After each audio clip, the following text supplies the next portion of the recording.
Hey, yo, what's up, everybody? Welcome in to the Wolfman Rob Show. Appreciate you coming over to hang out with me, man. Today, we'll be talking about a lot of things, man. First thing we're going to talk about is a movie review, spoiler free, of course, for the film The End of Oak Street that hit theaters this past week, man. I'll give you my spoiler free take on that movie, how I felt about it, all that good stuff. And then we got some news stuff to talk about, Power Ranger stuff to talk about. Freaking D23 just happened. They dropped some movie stuff over there. We'll talk about the Marvel stuff a little bit, Star Wars stuff maybe. We'll see how it goes. Maybe that needs to be its own episode. Who knows? We'll wing it here on the Wolfman Rob Show. So, with as I mentioned, appreciate you coming over to hang out with me, man. And as like I always like to do before we get into the meat of the show, if you will, I appreciate you all coming over here and hang out with me and just let you know you matter. Keep on incredible things. Trust in yourself, believe in yourself, keep following those goals, man. And then things will work out for you the way they do for you. So without further ado, let's go ahead and jump into the End of Oak Street review. This is the new film starring Anne Hathaway and Ewan McGregor. Real quick, and throw up the poster for you YouTube viewers. Maybe you will see the poster. Maybe you'll just see me reading details off a website. I'm using a new recording site, so we'll see how this all goes. But The End of Oak Street is rated PG-13 for some strong language, bloody images, some strong violent content, and suggestive material. Film runs in at 1 hour, 39 minutes, and is classified as a mystery thriller film, man. And I think that's a good way to classify this movie. It is very much a mystery in the aspects of what's going on. So, quick idea for you here about the movie. Mother, father, two kids. They're all hanging out. They're having a regular day in the old neighborhood there on Oak Street and all that stuff. And then something happens to where they are, and they talk about this in the trailer, so it's not a spoiler, they get transformed to somewhere else. Like they wake up in a new situation here. And this situation involves dinosaurs. They've now been transported to a place where dinosaurs are, around them and all that stuff. So that is the basic concept of this movie. So now they're going to have to go through this and try to figure out what's going on. How do they get out of this? Can they get out of this? What to do? Basically, is the whole situation going on in this movie, which adds to the mystery and adds to the thriller aspect, man, which was very intriguing for me going into this movie because I, as a kid who grew up in the 90s, love dinosaurs. Like a lot of people love dinosaurs, man. The little movie by the name of Jurassic Park came out in the 90s. You may have heard of it. And captivated the world. They've had several sequels since then and all that stuff. Still, my favorite movie of all time being Jurassic Park and everything. And just, again, the world was overthrown with the love of dinosaurs. And people have been very interested in dinosaurs ever since that time period. I know when I was a kid, the first job I ever wanted was to be a paleontologist and all that stuff, but that didn't happen. We got time, right? Right? We got time if I want to do that. I don't know how lucrative the paleontology world is at this point in time, but nonetheless, maybe So I was definitely into this movie for the dinosaur aspect and all that stuff. And I like Anne Hathaway a lot. Saw The Odyssey earlier this year with her. She's a fantastic actress. We all know how great she is. And like old Ewan McGregor, I was joking around going into this movie. I'm like, I get to see Catwoman and Obi-Wan team up and take on dinosaurs, man. I can't wait to see this movie. And that was the aspect I was going into it. Now, interestingly enough, going into this movie, the first 10 minutes was in watching the movie and all that stuff. Freaking power went out, dude. Power went out in the movie theaters. First time this has ever happened to me. Maybe it's happened to you. Let me know down in the comments. But it was storming pretty good when I went to go see this movie, and the power went out, which is so weird. So weird to just be sitting there. And it wasn't completely dark. They had like their emergency lights come on and all that stuff. And you just sat there for a while. Thankfully, it didn't take too long. It got back going, and it started up right where it left off. So that was good. A little bit of rewind to get us back in the scene, all that stuff. But the first thing that caught my attention about this movie is that it's not a film that takes place in the current time period. It takes place in a different decade, which I had no idea about that going in. Maybe I would have noticed that. I was paying a little bit closer attention to the trailer when it came out, but I tried my best not to watch too many trailers. That's why I don't really do any trailer reactions anymore on my YouTube channel and all that stuff, because trailers are a bit of a hit and miss in these days of just giving away way too much information, and they just somehow ruin movies and all that stuff. So I try my best not to get too deep involved in trailers and all that stuff, even though we're going to talk about a trailer later on this episode. But that was cool. I was not expecting that, and it felt very interesting to get thrown into a different decade and kind of see how the things were at that point, but does work within the storyline they're telling here and all this stuff, because obviously you think of this day and age and generation where we have smartphones and technology up the wazoo. You could Google online, like what's happening, what's going on, what's and all this stuff and all that. Um, so it makes sense why they're in a different time period. And I like the fact they're in a different time period and all that stuff, and it works and it looks good, and it feels familiar to a degree, and feels to a degree, as well as the like the look and the aesthetic and the clothes and all that stuff. So that was a cool thing while watching the movie and all that stuff. A lot more brutal than I was expecting. A lot of the dinosaur stuff going. The dinosaurs, I guess you would say, look more scientifically accurate as opposed to, I guess, Jurassic Park movies or whatever. They're furry dinosaurs. They get feathers and all that stuff, man. And gnarly looking, gnarly looking for the most part. Not insane to where you're not going to understand what they are and all that, but interesting, looking and all that stuff. Again, probably the more scientific way they looked and all that stuff. I don't know how much science went into the Jurassic Park movie. I didn't that much of a deep dive into it, but I think they looked cool, and the way they were used. Pretty solid jump scares, man. There's like some loud jump scares too. I wasn't even in an RPX screening with this movie. There's big, big loudness going on with some of the areas, which made sense. Like with that one time, I'd be like, "Whoa, dude!" And then you saw what it was, like, "Holy crap!" So the dinosaur's cool. The dinosaur aspect is cool and all that stuff, and the family dynamic and all that's going on. It leads to the story having its moments and its emotional moments and stuff like that. But um, the story's okay. It's fine. I like the way they go about explaining everything. I don't know if I necessarily liked or not, but it was okay enough. It's not nothing I'm gonna beat my head over and all that. But I don't know. I felt a little meh with how it went there, but whatever. I mean, I guess it explains exactly how those things went down and all that. But yeah, it was a little gnarly at aspects, and with the dinosaur moments, and with them being dinosaurs and doing the destruction they do and all that. It worked pretty well. It worked well for me, like as a person who loves dinosaurs and all this stuff. Like it worked well for me, and you know the way they pulled it off and made it work. There is issues as far as like look, obviously. Whatever stage they're on, sound stage or green screen, blue screen, whatever it is, it's jarring at points in times where you're looking at it, and it's a little nitpicky and all that to talk about that for the movie, but it takes you out. It took me out a couple times where I was just looking at the background and seeing things like, but the in moments where we're like running away from dinosaurs, like, come on. There's little tough moments with that, but for the most part, it was okay and everything. Anne Hathaway's good. The kids in the movie, I don't really know who they are, but they're all right.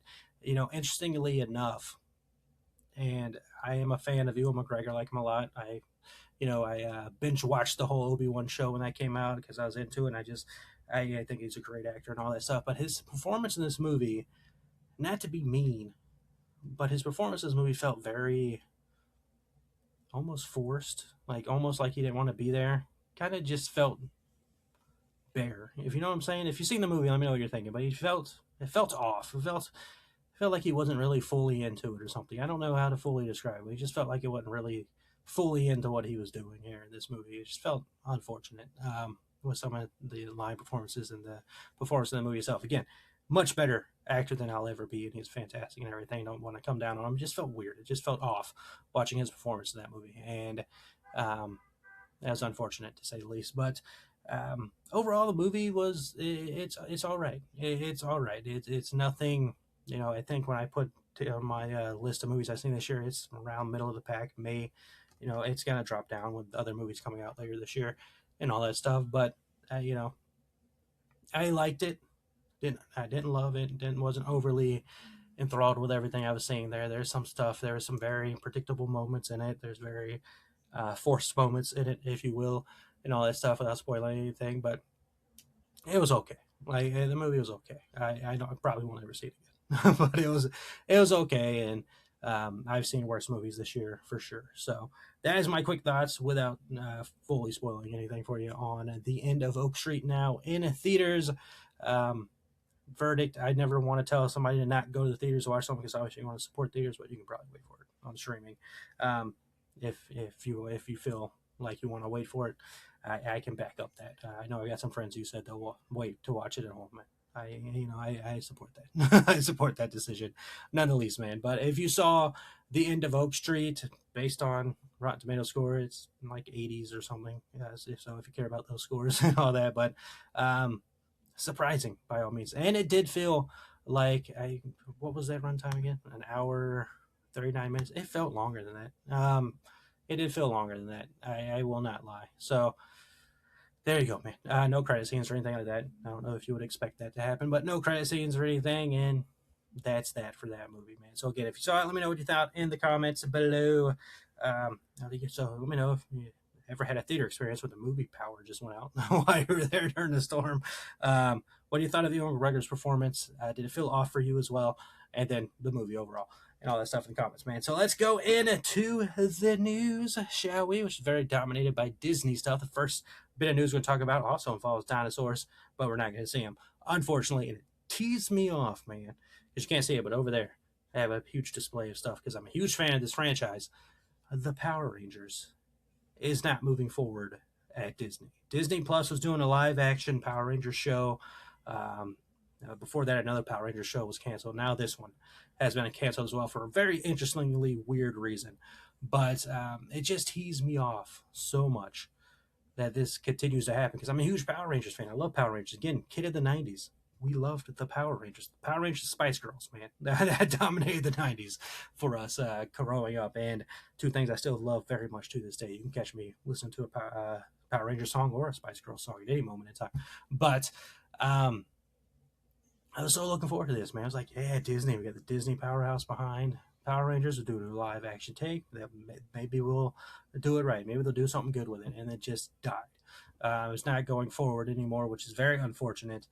I don't know why it continues to happen to where it's so hard for them to get Power Rangers off, and going. Like the last time we had, as far as my knowledge, the last time we've had anything Power Rangers media wise, it's not like video games, was the 2017 film. So, and that movie did all right. It's not like that movie failed or anything. From what I understand, that movie was successful enough, and they were planning like 5 sequels to that movie, but nothing ever happened with it. And it's extremely unfortunate that way because they're all talented. I mean, Dacre Montgomery's still doing a great job. He's got all kinds of roles. You probably know him mostly as Billy from Stranger Things. Naomi Scott has gone on to be Princess Jasmine. She was in Smile 2, which is one of the few scenarios where the sequel is better than the first movie. First Smile movie, very good, but Smile 2 is so much better. And she's got an album out and all that stuff. She's doing great. Freaking Becky G, fantastic singer, performer, and all that stuff. She's got a new album out and all that. She's got a huge following. It just doesn't make sense, man. And nothing against the other 2 actors that are the starting, but those 3 are obviously the main stars. Ludi, I think is how you pronounce his name. I may be wrong, but he's of course in the Mortal Kombat films and all that stuff. Man, they're talented. The talented group of characters. No idea why the sequel never happened. And then we're like, okay, the show's happening. Cool. We'll see where that goes and all that. And then it gets canceled. And the reason it got canceled is so weird. But apparently Matt Damon is doing a movie where he is like a mentor or something to a bunch of kids who have color-coded outfits. Sounds like Power Rangers, doesn't it? Sounds just like, why don't you just make that a Power Rangers movie? What, are we scared to make a Power Rangers movie in this day and age? I know He-Man just didn't do too well, right? So even though it is a good movie, go and watch He-Man. Watch it and have a good time. It's a good movie. But I don't understand. I don't understand why we can do Ninja Turtles, and no knock on Ninja Turtles. I love me some Ninja Turtles as well, but we can do that all day, every day. There's something new coming all the time with Teenage Mutant Ninja Turtles. With Power Rangers, we have a real time. And even with the newer toys that have come out with Power Rangers, it's like, and I'm sure it's themed towards kids, but let's be honest here. What kids are watching the Mighty Morphin Power Rangers? Unless you're an adult who grew up in the 90s and has kids of your own who's shown them the Mighty Morphin Power Rangers, we've got nothing, other than toys. And we're like, are kids going to randomly pick up Power Ranger stuff in stores? Maybe. I don't know. I'm not a kid. But when you look at it and all that stuff, you're like, well, obviously you're making these toys that are nostalgia for the 90s kids who grew up with the Mighty Morphin Power Rangers, because the Mighty Morphin Power Rangers doesn't exist. I don't even know if there is a Power Rangers show around anymore. I feel like I saw something recently where it just ended like a couple of years ago. I don't even know if they're doing anything Power Rangers other than, the side-scroller video games, which we can't get an update on video games. Ninja Turtles got the last Ronin game coming out and all that stuff, but we can't get a big, I don't know. It's unfortunate, all this stuff. And again, it feels like a knock at Ninja Turtles. It's not. I love Ninja Turtles. I'm very excited for that game. But I just don't understand why it's so hard to do that, and why Matt Damon's doing a movie that sounds like the Power Rangers, but it's not the Power Rangers. So I have no idea or clue what's happening there. But that is unfortunate news to share with all of you there. Um, like I mentioned in the opening there, D23 happened over the weekend. A lot of fun stuff has happened. Man, kind of one of those moments where I wish I still did the Disnoid show a little bit, whereas I can talk about all the theme park stuff that was announced. I don't know if I do another video separately to talk about that stuff and all that, because this here channel talks about everything: movies, theme park, Halloween Horror Nights mostly, but we'll talk about theme park stuff and all that every now and then. But the biggest thing that happened movie wise for D23 outside of like the Disney animation stuff was um, Marvel and Star Wars had their day and they announced their things and all that stuff. And um, trying to remember, Star Wars was Ahsoka season 2, and then they had Ryan Gosling come out for Starfighter and all that stuff. Looks cool, looks very interesting and everything. With Marvel, they showed Vision Quest. This is a show coming out in October and all that. Mildly interested in it. I wouldn't say I'm overly excited about it, um, but I would like to see how that trilogy ends. It's a trilogy of shows: WandaVision, Agatha, all along, and now Vision Quest. We'll see how that all unfolds.